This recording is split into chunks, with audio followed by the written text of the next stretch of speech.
Hello, everyone, and welcome to another episode of the Rouge Rugby podcast, where we focus on real Canadian rugby. I'm Stu Hardy, joined as always by Derek Brissett. Derek, finally, the Arrows have one in the win column. Always good to see. And it's delightful. It's delightful. Yeah. Took us till the fourth week, but the Arrows' third game. But, better late than never. Yeah, no, absolutely. Absolutely. And, obviously, we'll get into it. Obviously, a very exciting Arrows game. Probably, obviously, their best one of the year. It's the one that they won. There's a lot to talk about in this game, but should we start with educating the fine people around the rugby community about what happened at the Battle of Thermopylae? Yes. So should we make this so prior to game now? Some of you may have seen the Zack Snyder directed film 300, which is a liberal use of physicality and Persian history. It's based on the Battle of Thermopylae in the same way that World War II or Captain America is based on World War II. Exactly. I think that's good. It's the same realm. Yeah. So prior to this game, the Chicago Hounds on their social media channels posted the clip of when the Spartans hide behind the shields as the arrows fired by the Persians blot out the sun and land all around them. The Spartans then stand up and smash the arrows off the shield, and then the clip ends. Now, that seems a very powerful message to send. It's a cool scene. It is a very cool scene. It's a powerful message to send. But if you haven't seen the film or you're not a Greek historian, spoiler alert for history that happened 2,000 plus years ago. Yeah, and a film that came out 16 years ago. Yeah. So those guys with the shields lose. Yeah, badly. So badly. They all die. They all die, all of them. All three. Everyone with a shield dies. Yeah, that's how you can sum it up. Now, I won't say the result in SeatGeek Stadium was as bad as the result in Thermopylae, but a loss is a loss is a loss. It would have been Thermopylae would have been much worse if the Persians had Sam Malcolm. Oh, absolutely. Those arrows that blocked out the sun, and they were like, that they tried to be cool and be like, we'll fight in the shade. It's like it's still gonna hurt in the shade. But like if that was Sam Malcolm firing those arrows, they all would have like hit the Spartans anyways. Yeah, how accurate he is. But there's two reasons that we like for every other MLR team, please, we cannot use this GIF to chirp the arrows because as Stu just mentioned, one, they win at the end of that movie. And two, the arrows are named after an airplane. Yeah. Not bow and arrows. Yeah. The Avro Arrow is what the Toronto Arrows are named after. I don't. If you have any GIFs of the Avro Arrow being destroyed, those are the ones to try to use. Yeah. I don't know I don't think that video footage exists. You might have to go through the Canadian government in order to get that. Similar though, teams have to stop using the Warriors come out to play clip for the Warriors, because in a similar fashion, the Warriors do indeed come out to play, and that guy dies. It's not good. It ends very poorly for you. We can't spoiler alert for a movie that came out 30 years before I was born.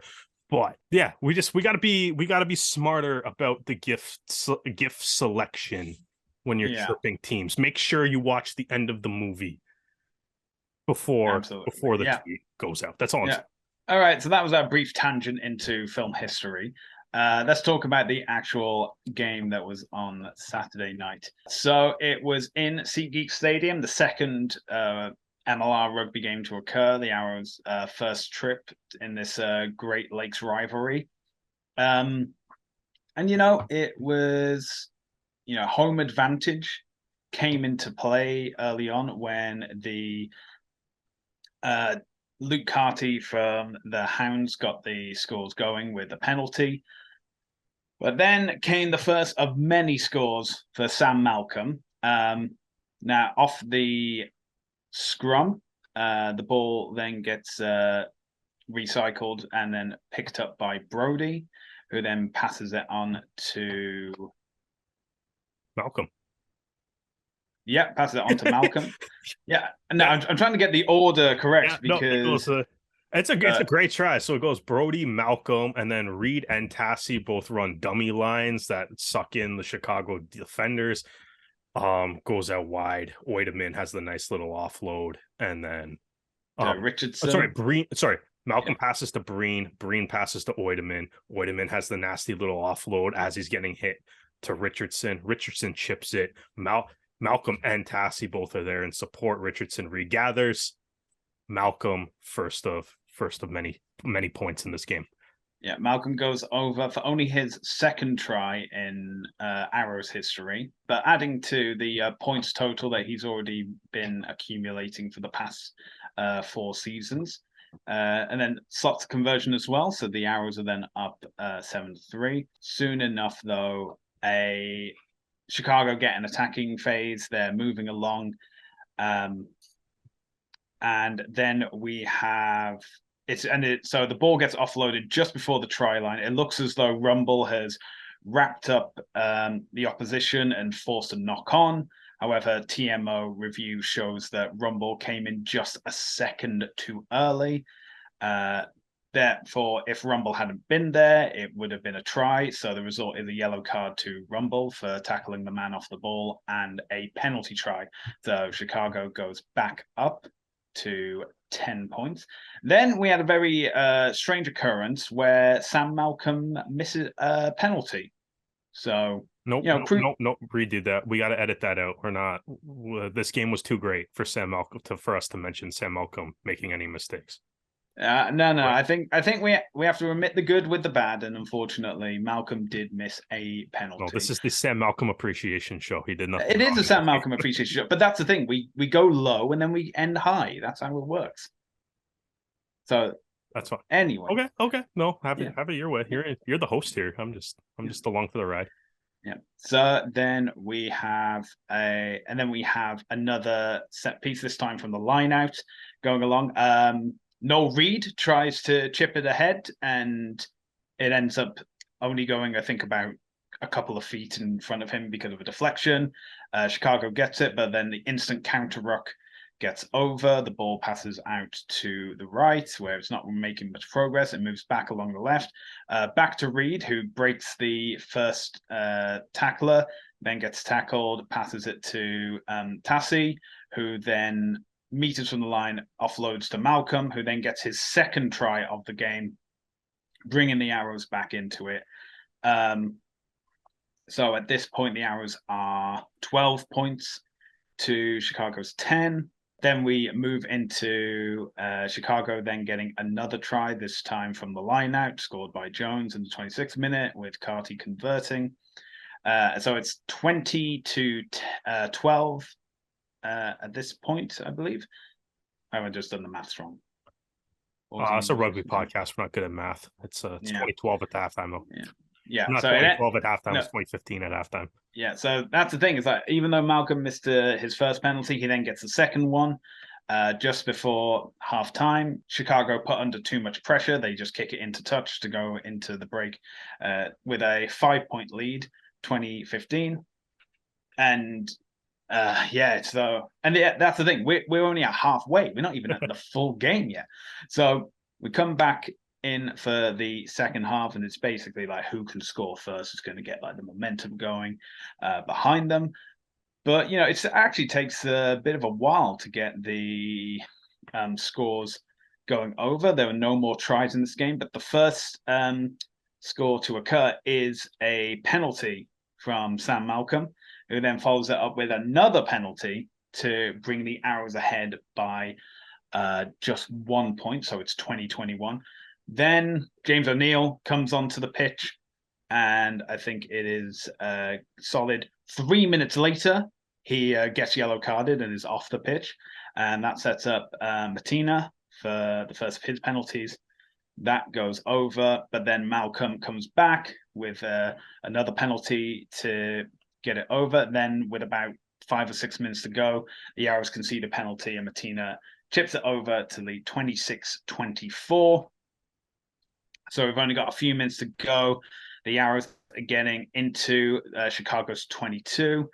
And, if any of you have any memories from 2019 of Sam Malcolm playing, there's a certain thing that he does in the last game of the season. And, this is the thing, very few people talk about it. It's definitely not one of the most memorable things of that season.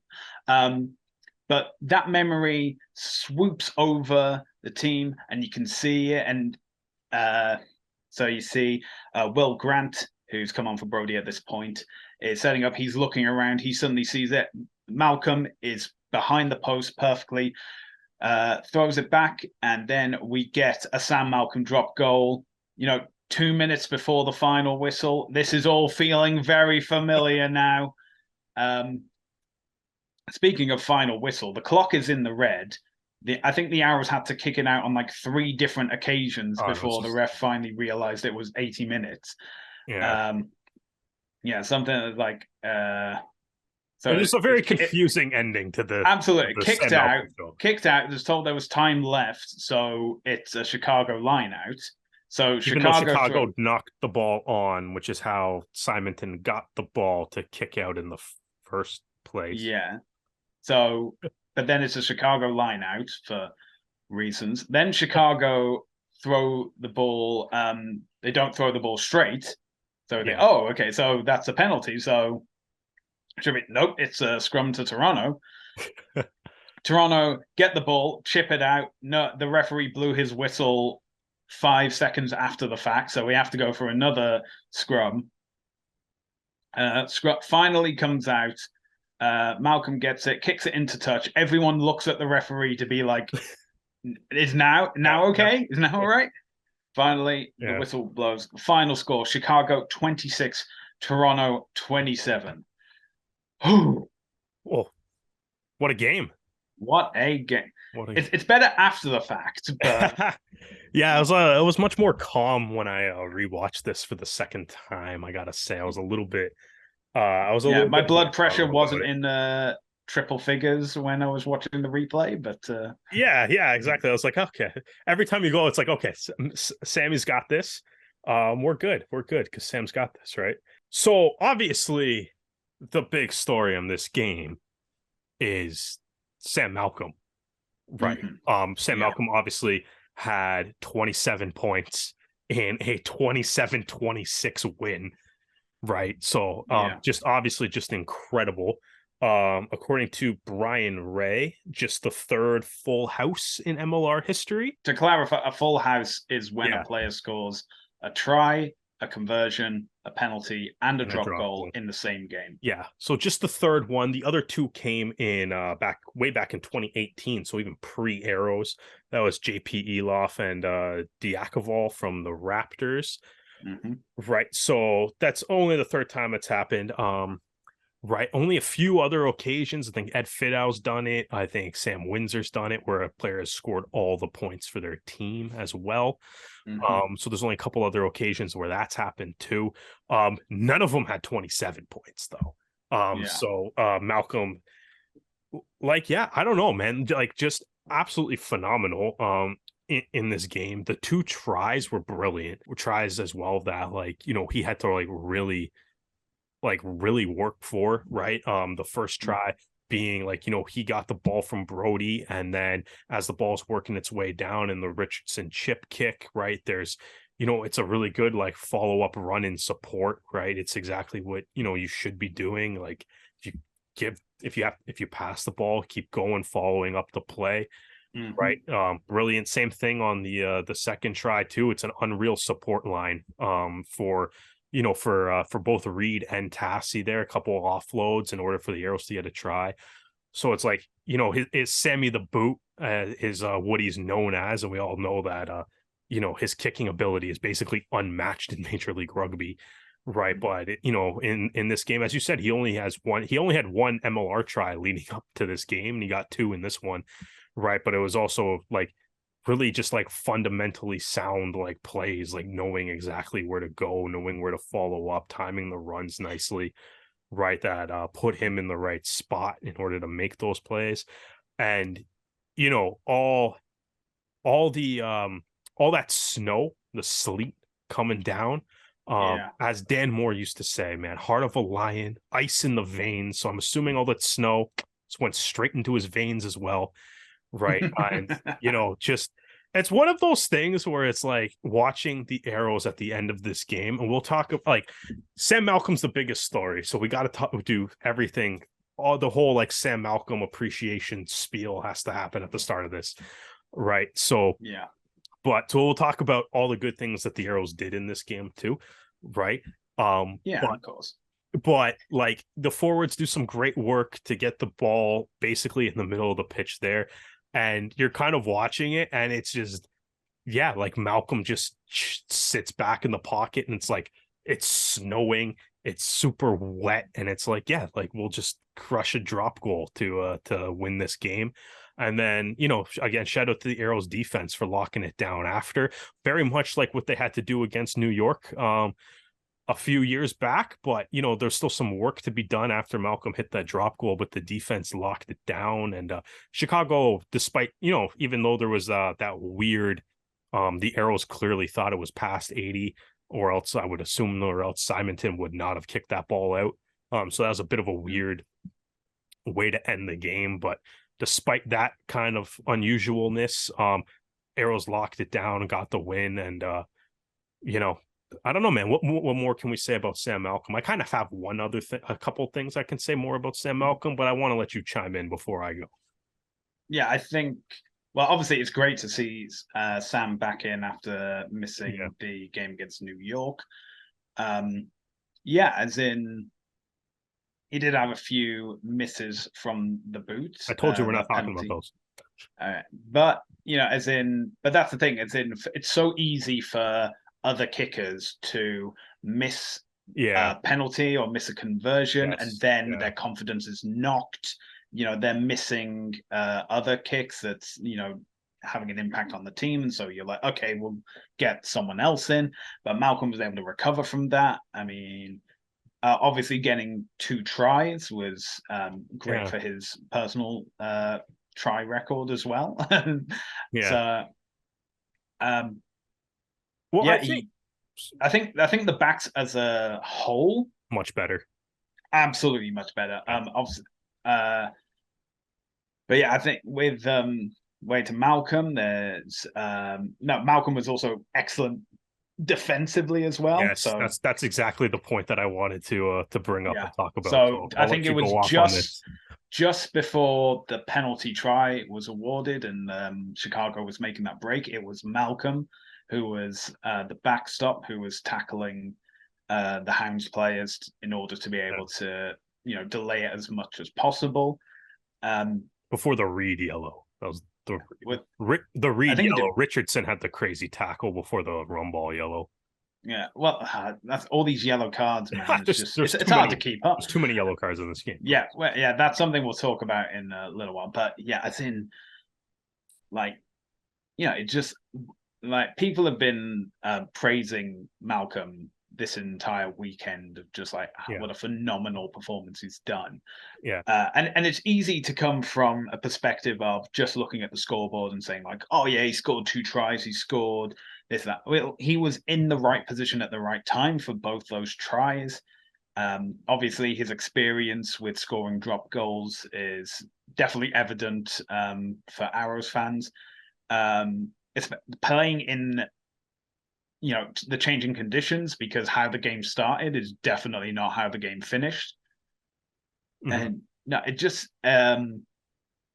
excellent all round. I think I don't see Malcolm ever being able to have an as perfect game as he had in Chicago. I mean, I like him to try, by all means. Well, that's the thing, right? It's I think part of it might be magnified because he scored 27 points and the Arrows won this game by 1. It was 27-26, right? Yeah. But it's this is immediately this. I'm trying to think of one that's better. I'm trying to think of think back to, that Elof game, or, when Windsor beat Austin by scoring all the points. But it's none of those guys feel like they played anywhere near as well as Malcolm in this game, as dominant as he was. Right. I feel like this is probably, and I mean, I don't know. I'm sure fans of other teams will come at us with all the suggestions of which one is better. Yeah, But I mean, this definitely. is probably the best individual performance in MLR's history. Like Yeah. just off of just like what one player did in like, you know what I mean? Like where I was like, I mean, we were joking like during the game, like as the scoreboard, as you know, even like we were even joking like during the game as the game was going on. And it's like, oh hey, like Sam Malcolm 20, Chicago 21, or Sam Malcolm 21, Chicago 20. Yeah. Right. Like, and then it was just like as it kept going, it's like, oh, like, well, you know, Sam Malcolm 24, Chicago 23. And then as it, you know, as that kept on going or whatever, right? And then obviously the way it ended. I do love that you brought up like his defense, Stu, because I think that, you know, he's Sammy the boot, right? And I think Yeah. we always talk about like his offensive output, but like I feel like the defensive side of his game, I feel like is sometimes kind of overshadowed by what he does with his boat offensively and everything. Um, right. And it's like, as you said, it's like, oh, Keith had a huge line break and he made a amazing tackle on. He gets involved in rucks. He, you know, and like and tries to like poach the ball too, not just like the, you know, not just like he's not just there to like be a body there and stuff. Like he's really active at the breakdown too. He'll hit anybody. Like, and like even despite being like one of the smaller guys on the field, like no matter who's running through that channel, if it has to be Malcolm that makes the tackle, like he'll go do it. And he usually makes that tackle. Like he's very rarely misses tackles, right? Like the defensive side of his game is incredible. And I hope, you know, I know Arrows fans, I know like we see this like week in, week out. I hope other fans in the league recognize it too. That he is probably one of, if not the best defensive back in the league. He's definitely going to be up there. And, you know, I like, so like that's also something, but also like just like the way that this game went, man, like looking at like the numbers and stuff, like, dude, like, did Chicago touch the ball? Like like, you know, like realistically, like they had like how many opportunities did Chicago? Obviously, Chicago scored 26 points. So yes, I know they touched the ball. They had to do it. Yeah. But like, you know, Toronto had like just completely dominated territory, completely dominated possession. Right. And like every kicking battle or kicking exchange that occurred, Toronto won. Malcolm won, or Brody, even Brody. Shout out to Ross Brody. He also like his kicks were perfect too. Yeah. Right? Like they were both really good in this game. And it's like, so it's like Malcolm right now, like it's just a player that it's like he obviously put up an immense number of points on the board. Right. Obviously put up the immense number of points on the board, you know, plays incredibly defensively and is just a master like game manager. Yeah. So like I don't like if you built a rugby player in a lab, it's this like, you know, or if you built a fly half or a fullback in a lab, which is something I kind of want to end this conversation on to circle it back a little bit later. But I feel like let's get off of Malcolm for a little bit. I do want to come back to him for one more point before we wrap up the arrows. That's fair. But all right. Let's talk about what else from this game? What else let's talk about the other 14 players that didn't score points in this game. The other 22 players that didn't score. Yeah. Well, 21. Owen Rutten 21 because Owen Rutten. Yeah, Owen Rutten gets a pass. He was on the bench. Okay. Okay. Something that needs to be addressed is the yellow cards, because getting 3 yellow cards in any other game this season would have meant instant loss. And that lack of discipline needs to be addressed. Now, I don't hate being as favorable to the players as possible. I don't hate the yellow cards.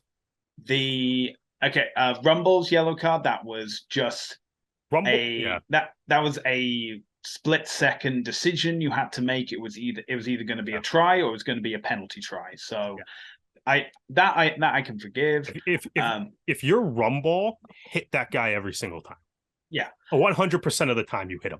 It's whatever. It's I'm not mad at that one.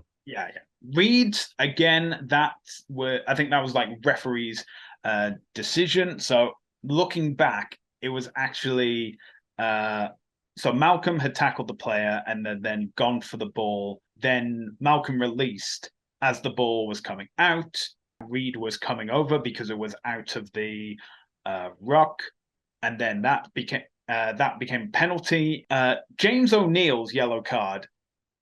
That was a yellow. No, that was a straight. That was a That was a straight yellow. yellow. It's fine. I That one can't was a yellow. really argue against that, and especially when you look back and they put it in slow motion, like yeah, okay, all right, I get it. And that set up Martina's penalty as well. So and especially in that time frame when you are that close, when the game is that close and it's only like a 1-point game or a 2-point game, like you need to, first of all, you need to stop conceding penalties when they're in kicking distance, please. That would be great.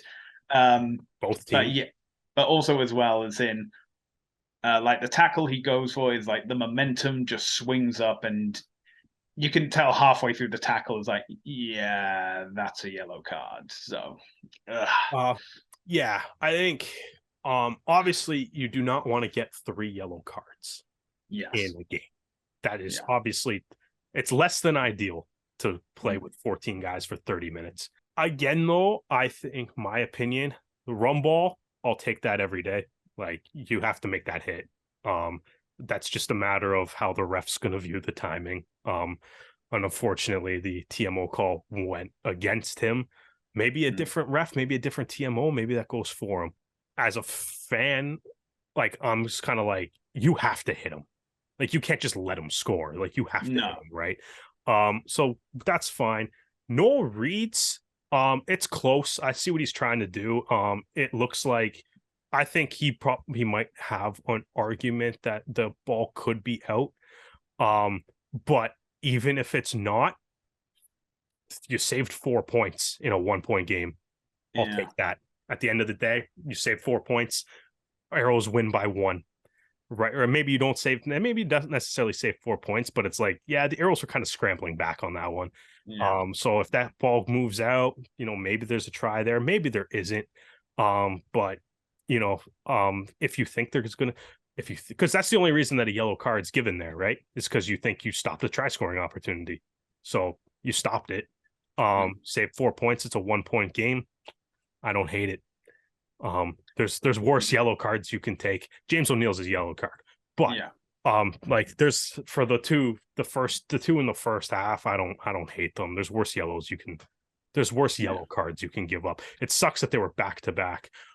But what doesn't suck is how well the Arrows played with 14 men throughout this whole game. That does not suck, because they played down a man for 30 minutes in this game, and net between the points that Chicago put up, and which, just to be clear, is excluding the penalty try, because that's 15 guys on the field when that penalty try, obviously. Even though if you look at the time sheet, it kind of lines up, but like, when the Arrows were down a man in this game, between the points that the Hounds scored and the points that the Arrows scored in return, at the end of it, the Arrows were -3. Like, the point differential is just -3. And then if you consider the fact too that McLean Jones got the yellow card, which was also a yellow card, but much like O'Neill's, it was definitely a yellow, for the high hit on, I think it was Brody, he hit up high. But for that high hit, that yellow card was kind of weird, because it was kind of bogged down by a lot of scrums, a lot of knock-ons, and a lot of scrum resets, right? But Malcolm slotted a penalty during that. So all in all, between the 40 minutes total of man advantage that both teams had, both teams came out net even on, like, with man advantage, which is probably bad for Chicago, because they had 20 more minutes of the man advantage than Toronto did. So defense locked it down, but also keeping the foot on the gas pedal to get Malcolm's second try was with wall man down, and then obviously Malcolm racked up a handful of penalties too with the man down as well, right? So Yeah. it's, you know, I think like any team, yeah, avoid yellow cards. Those are bad. Like you don't want them, whether they're deserved or not. You do your like that. You want to avoid yellow cards, Yeah. obviously. You definitely shouldn't be a trend that continues into following weeks, but Nope. the way that they played with them, you can't really argue with it. Yeah. Okay. All right. Let's talk about something a bit more positive. I know, like, all the players put in a good shift. Obviously, own return wasn't used during the game, so we can't speak of him. But I do want to give credit to like two areas. First of all, the starting front row for Leva, Ayaza, and Roland. Roland even selected for the MLR Team of the Week. So, great performance. Ayaza, he is fighting for that starting spot in the Chilean Rugby World Cup squad. Yeah. And he's proving that it's his to lose. Now, admittedly, I don't watch Selknam in Super Rugby America, so I can't confirm how good his competition is. But the work he's putting in, I mean, he's also up against not just Americans but other international players as well in that front row, and he is knocking it out of the park. He's outstanding. He is Outstanding. fighting there. He has a claim to make because obviously the coaches are very close for like Selknams, but he is proving that he deserves that spot. And 75. Maybe we're a little bit biased because obviously he's playing for the Arrows, but he's definitely proving it. Also, the starting backs: Brody, Malcolm, Richardson, Tarsi, Reed, Oiterman, Breen, all outstanding. Reed's inclusion has definitely helped develop the Arrows' attack.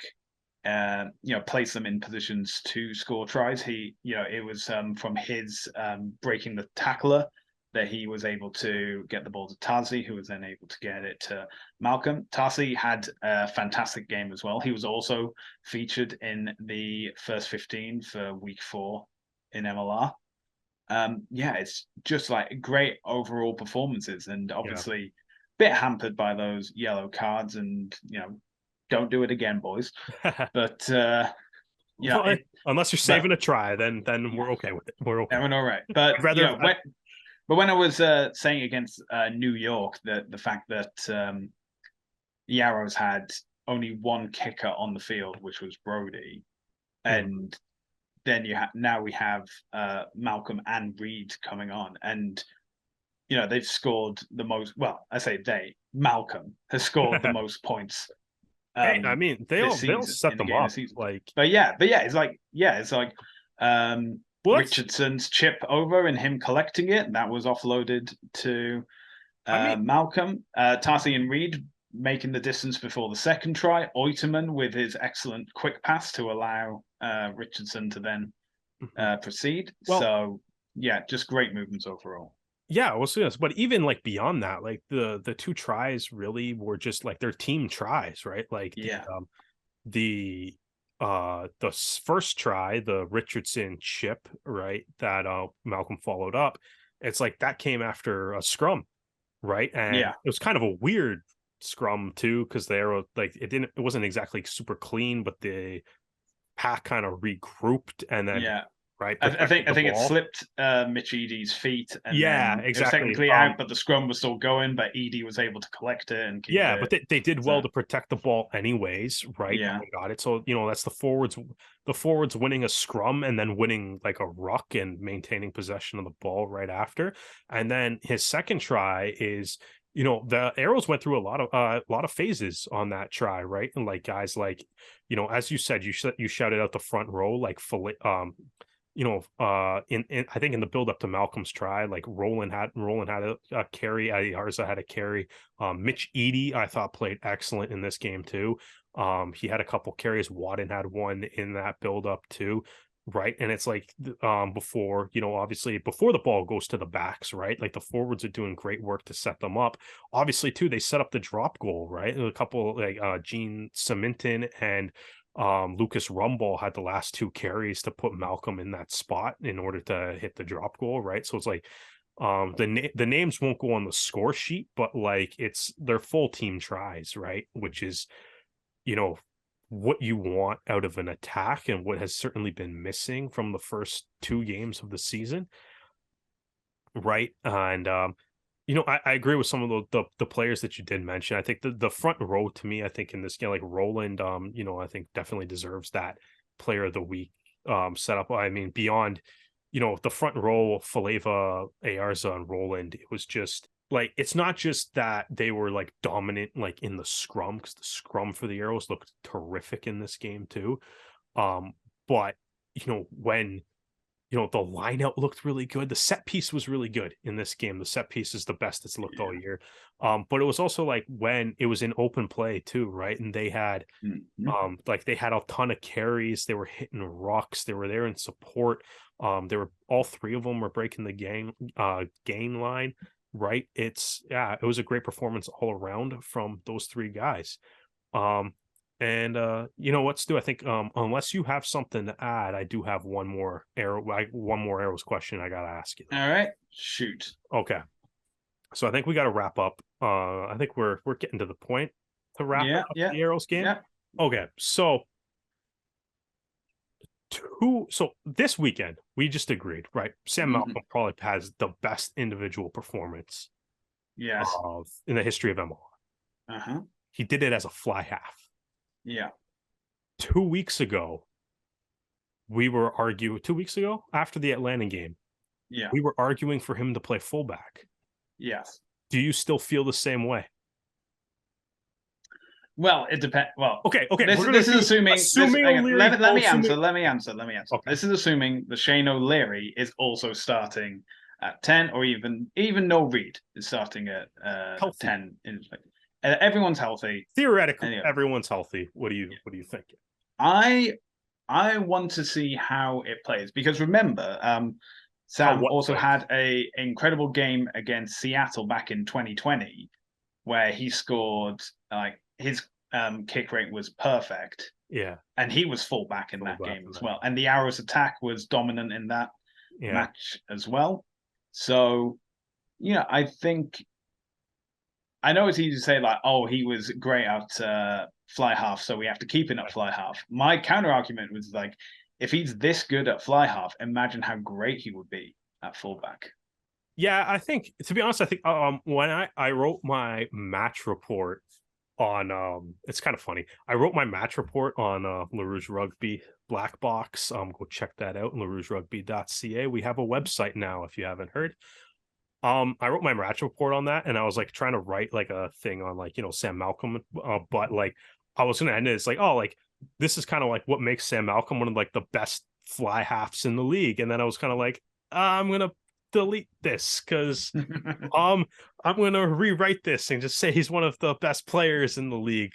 Because I think I still want to, if O'Leary's healthy, when he gets back in the lineup. I think I still want to see what that looks like, and that combination, right? Because I still think like that was the best part of the Atlanta game for sure, without a doubt. And I still really do want to see it, and what the 2 like big time attacking threats can look like, especially like in like if.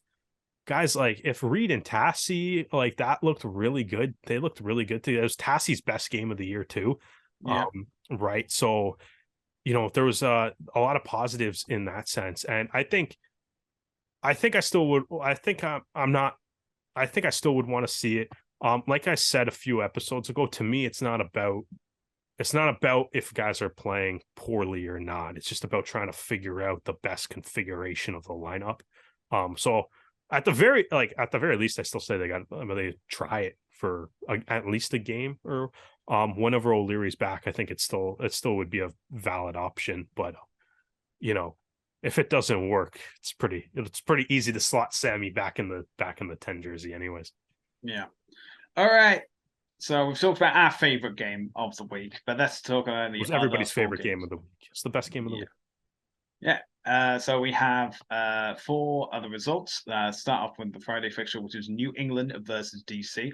This was a very close game that DC almost was able to take away the victory, but New England were able to hold out. Very strange ending of the game as DC kicked the ball away to try and get possession, but it was far too powerful, far too terrible long. kick. Yeah.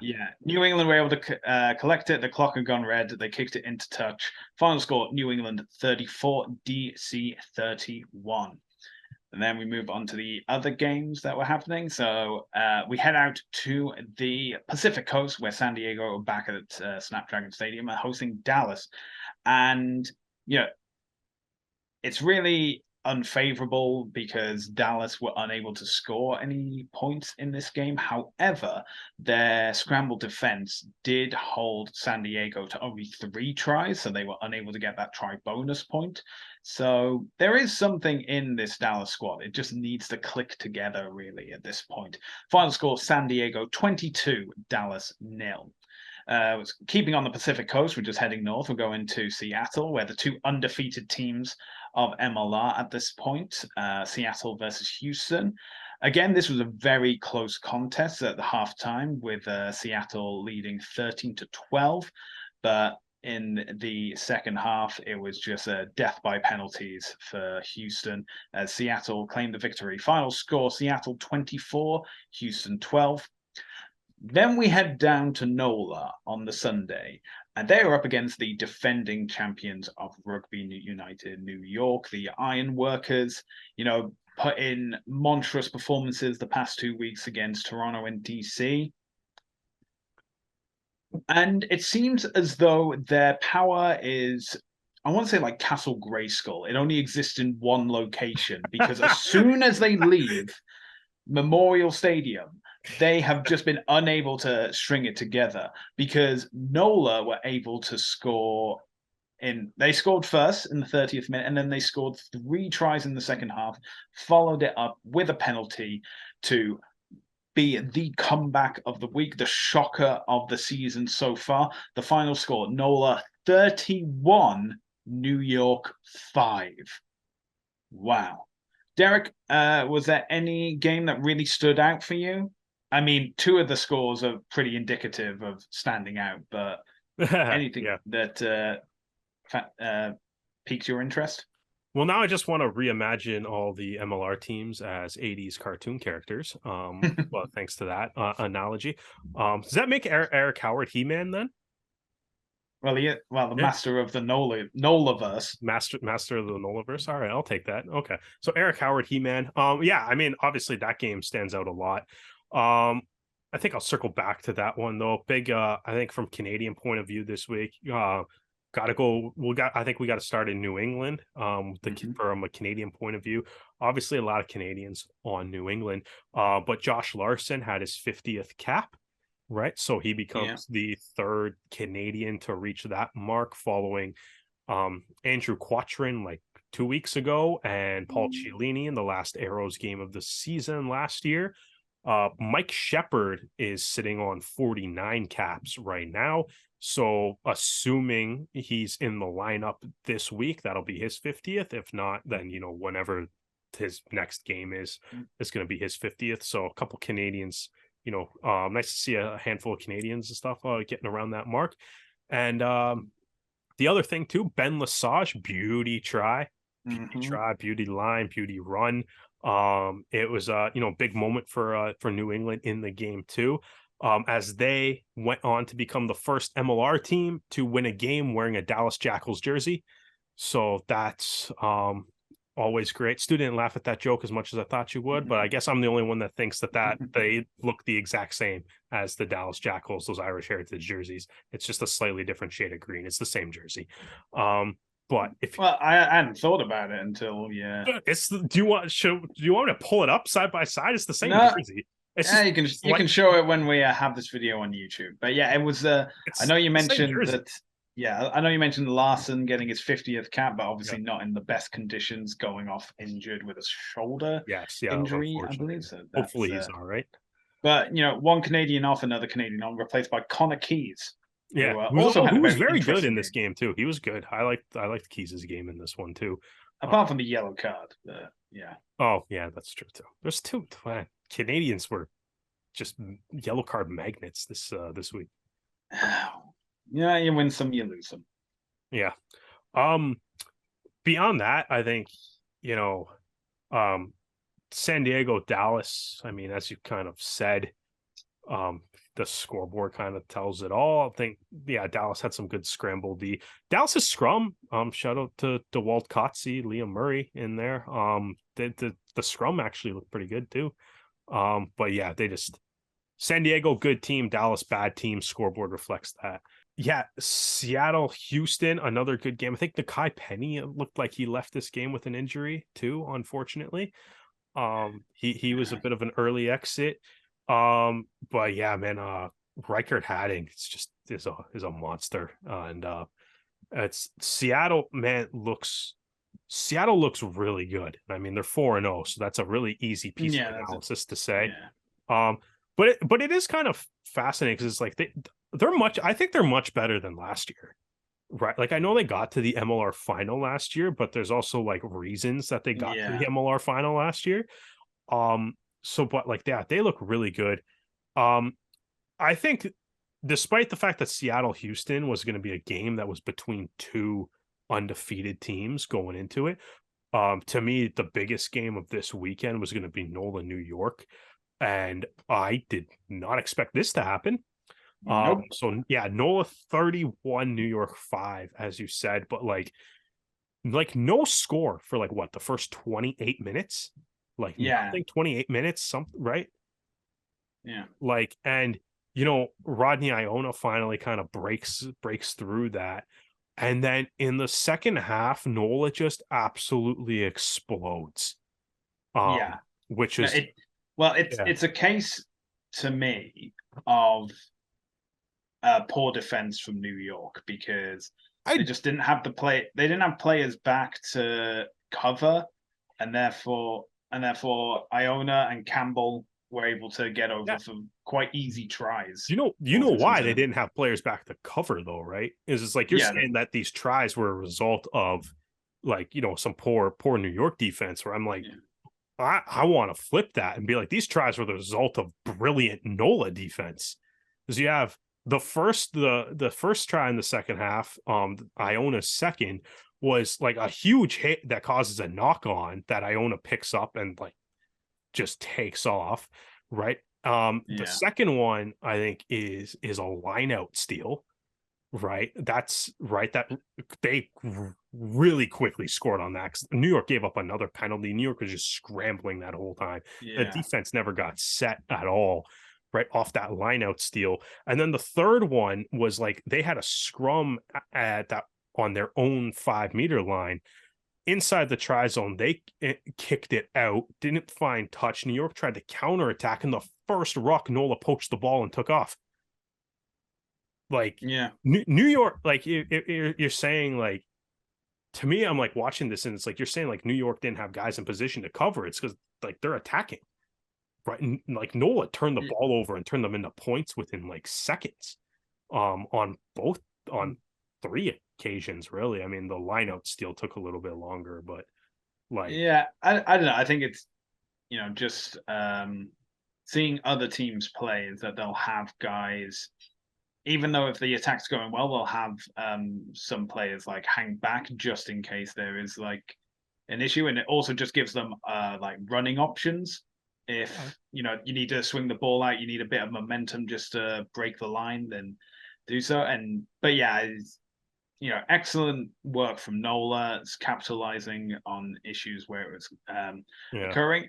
New York, well, both teams did suffer from like injury issues right from early on in the game. So NOLA had, I think, was it like 2 or 3? And they had Devon Short come on at the 30-minute mark, and Adams was replaced in roughly the same time.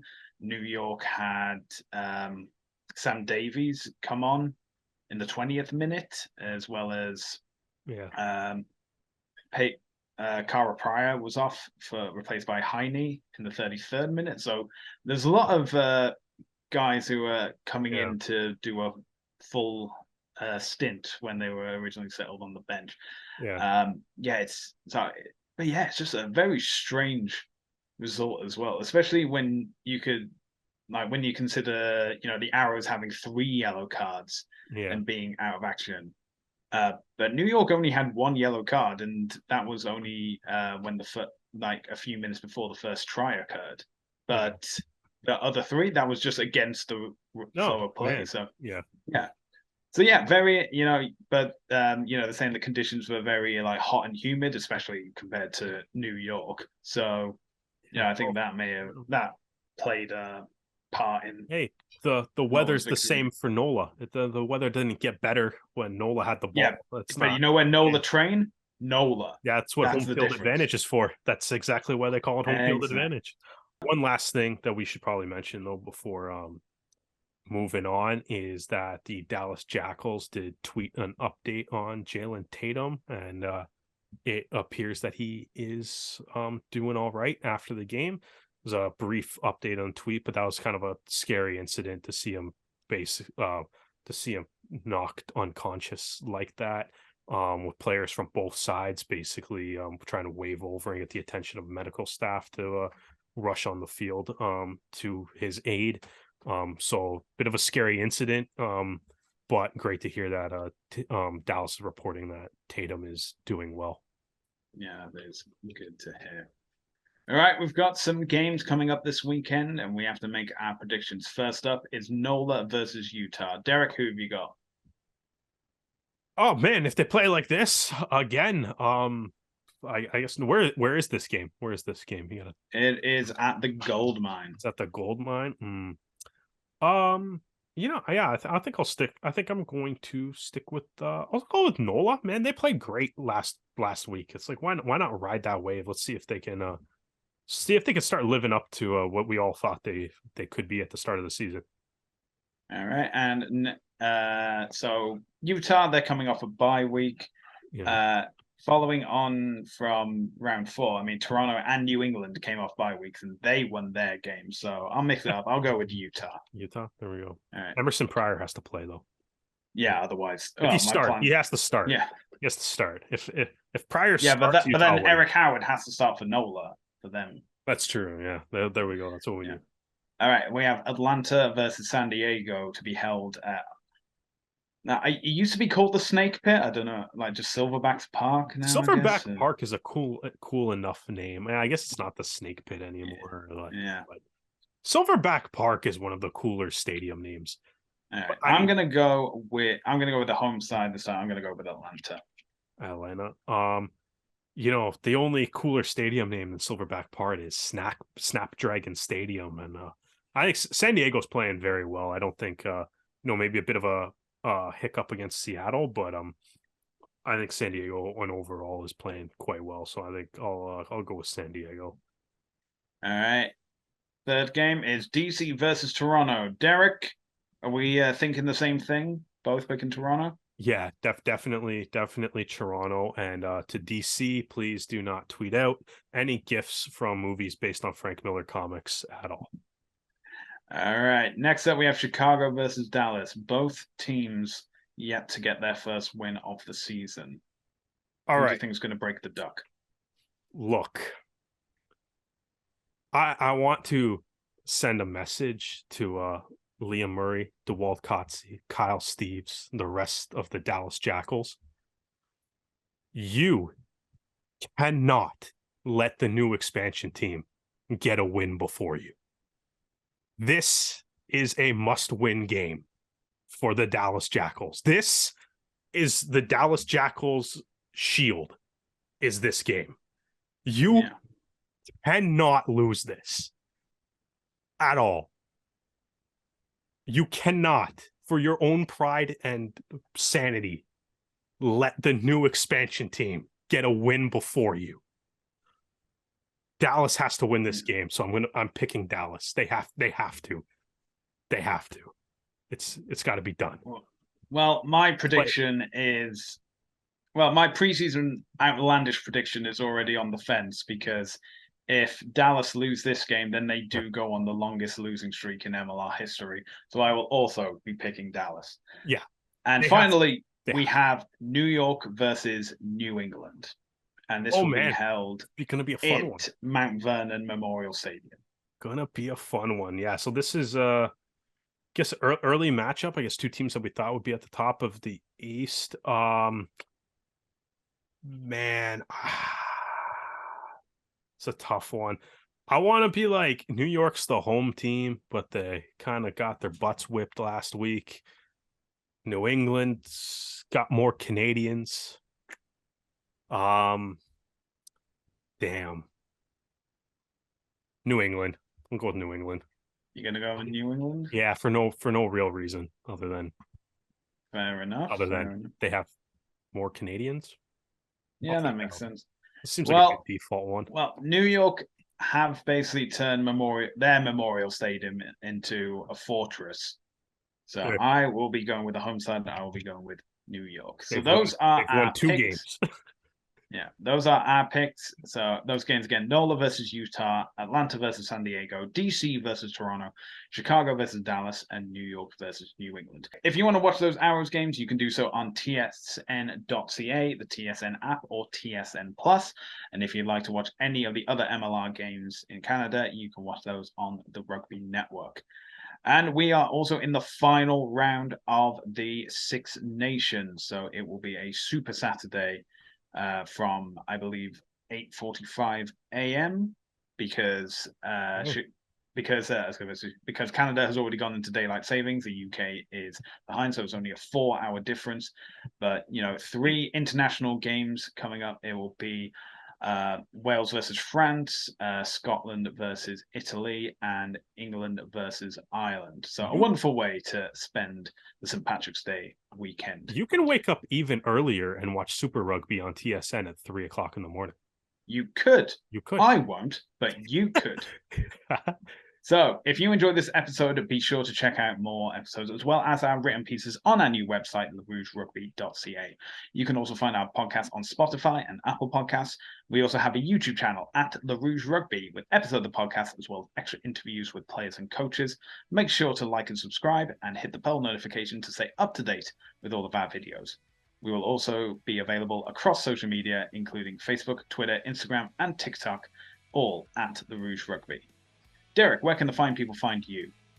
Reset the Jet across all social media networks.